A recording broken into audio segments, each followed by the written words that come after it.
The Smiling Corpses, a Mortician's Nightmare. Welcome back to Scary Night Talk, where we dive into the most chilling tales that blur the lines between reality and the unknown.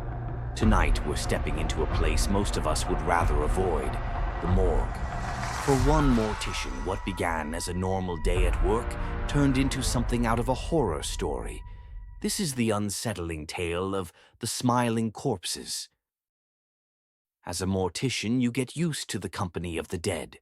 They're quiet, they don't judge, and in a strange way, preparing them for their final journey is a meaningful act of respect. Our narrator thought this job was perfect until the day Amber Reese arrived.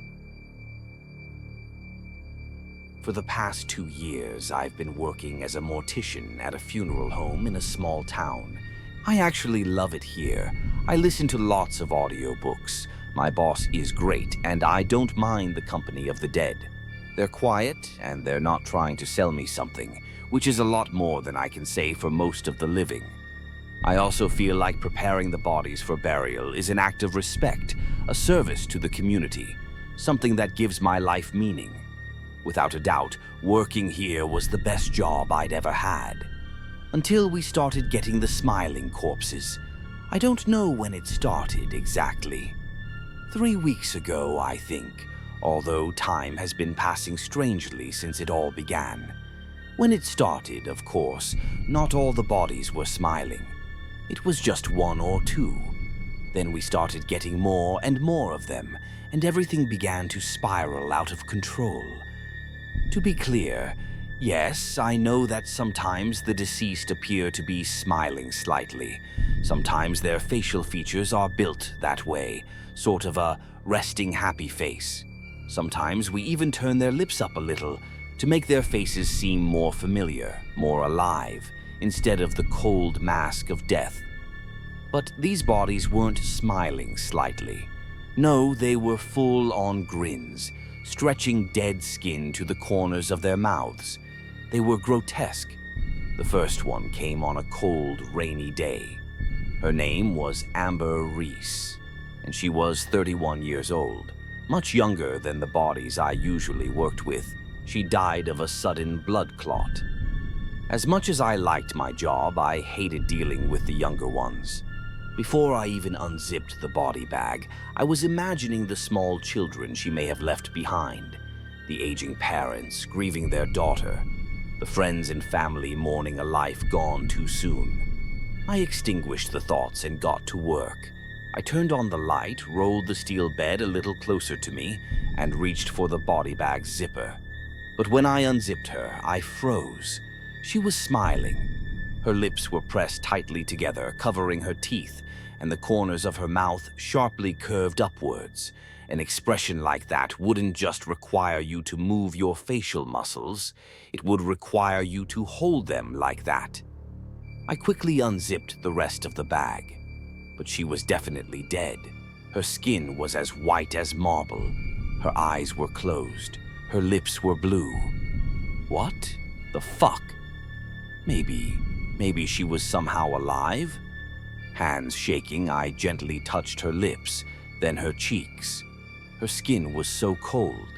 I reached into the body bag and pulled out her bony wrist, checking for a pulse.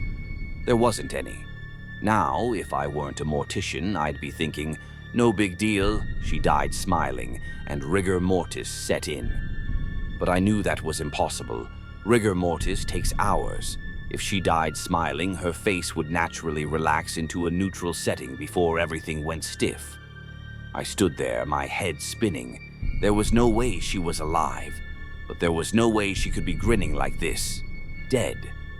Not knowing what else to do, I called my boss in. He looked just as confused as I was. Maybe she had some sort of deformity, he said, and this is her natural expression. I don't think so. The next theory was that the coroner was doing it before the bodies got to us.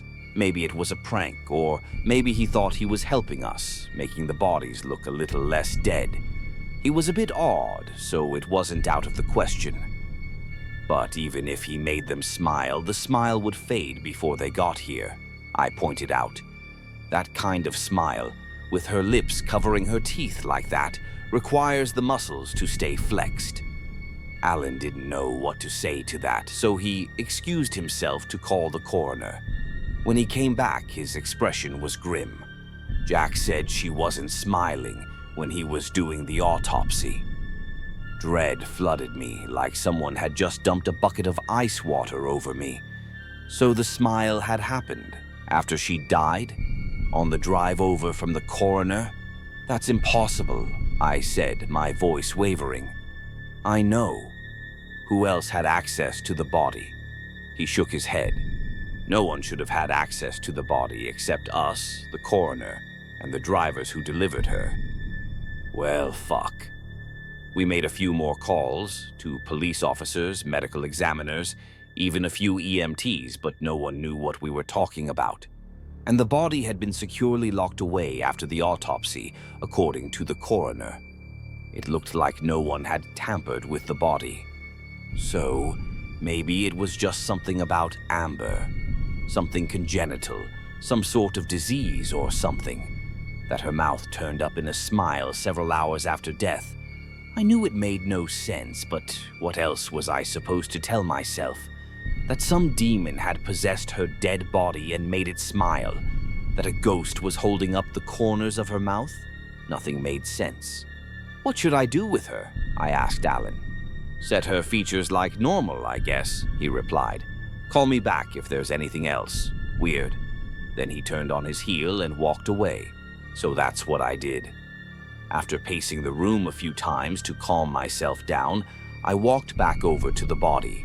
I positioned my index and middle fingers over the corners of her mouth, and in one swift motion, pushed down. Something felt different. I poked and prodded her cheeks, frowning. Usually cheeks are soft, with the cheekbones and jawbones giving them structure. But her cheeks felt firm all over, like they had their own internal structure somehow. Maybe she had work done, like fillers or Botox, I thought. I poked and prodded some more, but that only confused me further. Something just felt off about the way her bones and facial muscles were all fitting together, just underneath the skin. I called Alan back over. Does her face feel weird to you? He poked and prodded at her face as well, frowning. A little bit, he said finally. But not abnormally. Could be plastic surgery. That's what I thought. Hey, maybe that's why she's smiling. I mean, it's possible, I guess, he replied. Then he left and I was back to setting her features all alone in the morgue. My fingers worked over her cold skin quickly, trying to get the whole thing over with as fast as possible. But the more I worked, the more time I spent with her alone in this room, the more panicked I became. Suddenly, I felt dizzy. I couldn't breathe, couldn't get enough oxygen. My legs felt weak underneath me. I was on the verge of a panic attack. I stepped away from the body, forced myself to take a deep breath. Name 5 things you can see, I told myself. Cabinets, hand sanitizer, scissors, linens, and Amber's dead body. This grounding technique wasn't quite as effective when I was in the morgue room. I'd never had a panic attack here before. The bodies had never bothered me like this. I was always able to dissociate it from the person who lived in it. I was always able to convince myself it was just dead flesh, just something left behind. No different than the strands of hair and dead skin we leave behind when we're alive. But this time was different. The grotesque grin, pushing my fingers hard into her flesh, forcing her mouth to turn down. Something deep inside me snapped. I took a few more minutes to collect myself, taking in deep, calming breaths.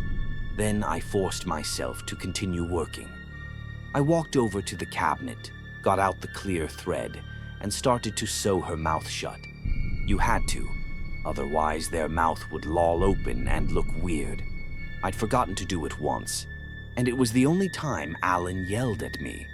But as I worked on the stitches, I couldn't stop picturing Amber's grin, and I felt like there was more resistance from her lips than there should have been. Or was I imagining it? The needle slipped against my fingers, but I forced myself to keep going, even though my heartbeat was ratcheting up again. I ran a comb through her dyed blonde hair, arranging it with my hands. I swirled a brush into pressed powder and swept across her cheeks, her forehead, her nose. I chose a nice, natural peach-colored lipstick and applied it to her lips. Then I was done. I put the final touches on her face, poking and prodding here and there. And then it was over. I stepped back and gave her a final look. Honestly, I'd done a pretty great job. Her expression was perfectly peaceful. She almost looked like she was asleep. Then I left the room to grab the pair of earrings that the family left for her. As soon as I put them in, I'd be done, and I'd never have to look at this woman ever again. I grabbed them from the office, then hurried back to the morgue. I froze. Amber was smiling again. "Alan!" I shouted. "Alan!" The floor spun underneath me. I heard Alan's footsteps behind me, quickly approaching. I was losing my balance. I stumbled over to the wall and leaned against it, trying not to fall. "I set her features," I told him. "I stitched her mouth shut, and she's grinning again." Alan stood there frozen, his mouth hanging open, his brown skin ashen. Without a word, he walked into the room, looking over her. For several seconds, he didn't say anything. "I've never seen anything like this," he said, finally. I joined him at her side, looked down at her awful, smiling face. I noticed one of the stitches had snapped. A piece of clear thread trailed out of her mouth. It couldn't be Ben playing with us, could it?" I asked. I wished it was. With all my being, I wished this was some ridiculous prank, and not the body moving on its own. Ben was the other mortician. He was considerably younger than me and Alan, only 21, and heavily influenced by social media. He was always filming something or talking about some TikTok challenge he'd done. It was nauseating. "I don't think so. He's supposed to be getting the other body ready, but we can check the security footage." Alan had installed security cameras in every room of the funeral home after someone had broken in over the summer. I followed him down the hallway, feeling a little better with each step I put between myself and Amber. He sat down at the desk and pulled up the security footage. I held my breath as he hit play. I watched the screen as I worked on Amber's body in the grainy black and white footage. I watched as I left to get the earrings. The door swung shut. 1 second passed, 2, and then it happened. The corners of Amber's mouth yanked up, like they were attached to fishing line that had suddenly been pulled taut. "What the hell?" Alan said. That can't happen, can it?" I asked, my voice shaking. "Number, there's no way that can happen." Dead bodies move after death on occasion. Twitching is common, caused by the release of chemicals left over in nerve endings. Decomposition can also make the body move. I'd read an article about a man whose arms had stretched straight out at his sides weeks after death because of decomposition. But this wasn't decomposition, because she'd been, presumably, stored properly since her death. And this wasn't a random twitch either. It was a grin. I'd read somewhere, in some inspirational article somewhere, that it took only 12 muscles to smile, and many more to frown. That meant all 12 of Amber's facial muscles were working in concert, making and holding a smile. It made no sense. Alan rewound the footage, playing the footage over and over again, muttering to himself about rigor mortis and other medical jargon. But I couldn't sit there and keep watching it. Each time I saw that grin yank up again, I felt like I might vomit. I left the office and hurried back to the morgue. I wanted Amber gone, and she would be tomorrow morning when we drove her to the cemetery. Whatever this all was, it would be gone and over with by 11 a.m. tomorrow. All I had to do was set her face again, load her into one of the refrigerated cabinets, and my job was done. When I opened the door, I found Ben standing over Amber's corpse. "Whoa," he said as I walked in. "What did you do to this one?" Nothing. She came like that. Seriously? What's wrong with her? Nothing, to my knowledge. But she's smiling. I know. He glanced back at me, obviously confused. I don't know what's going on, okay? And neither does Alan. She looks like she's grinning, and when I set her face, she went back to grinning. Her face just does that, and we don't know why. She looks really creepy, he said with a grin. And then I saw his hand twitch towards his pocket, towards his phone. Don't you even think about taking a picture, I snapped at him. I guess to Ben, the allure of making a viral TikTok video outweighed the chances of ruining his entire career. Ben left, looking dejected. Idiot. As soon as he was gone, I forced myself to re-sew her mouth shut. Then I pushed the corners of her mouth down, hard, until she looked like she was frowning. Maybe that was my problem last time. Maybe I needed to set her features in the complete opposite direction. I'm sure the family would be pissed to see her frowning at the funeral, but I didn't care. Then I slid her into the cabinet. As soon as the door shut, relief flooded me. It's over. I'm done. Little did I know Amber was just the beginning. What's causing the dead to smile? Is it some kind of supernatural force? A biological phenomenon we don't yet understand? Or could it be something even darker? Something no one is ready to face? Let us know your thoughts in the comments below.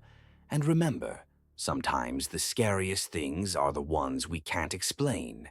Stay curious, stay safe, and we'll see you next time on Scary Night Talk.